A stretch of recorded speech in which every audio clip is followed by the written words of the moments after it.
سوال یہ کہ دین اسلام میں شوہر کا مقام افضل ہے یا باپ کا؟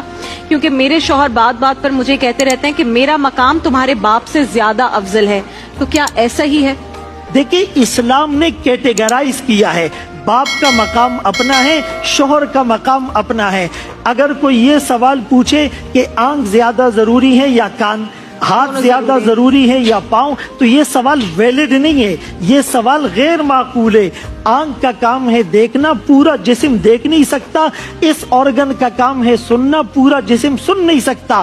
باپ کا جو مقام ہے، اللہ نے اپنی خوشی کو باپ کی خوشی، اپنی ناراضگی کو باپ کی ناراضگی سے جوڑا، اور یہ تمہارے جنت کے دو مرکزی دروازے ہیں۔ اور شوہر کے بارے میں کہا کہ اگر میری امت میں کسی اور کے لیے سجدہ جائز ہوتا تو عورتوں کو حکم دیا جاتا کہ وہ اپنے شوہر کو سجدہ کرے۔ فرمایا وہ عورت صلت خمسہا، 5 نمازیں پڑھے، احسنت فرجہا، اپنی عزت اور ناموس کی حفاظت کرے، صامت شہرہا، رمضان کے روزے رکھے، اطاعت بالہا، اپنے شوہر کی اطاعت کرے، ایسی اطاعت کہ شوہر اس کو دیکھے تو خوش ہو جائے، شوہر حکم دے تو وہ بات کو پورا کرے، شوہر سفر پہ چلا جائے تو وہ اس کی ناموس کی حفاظت کرے۔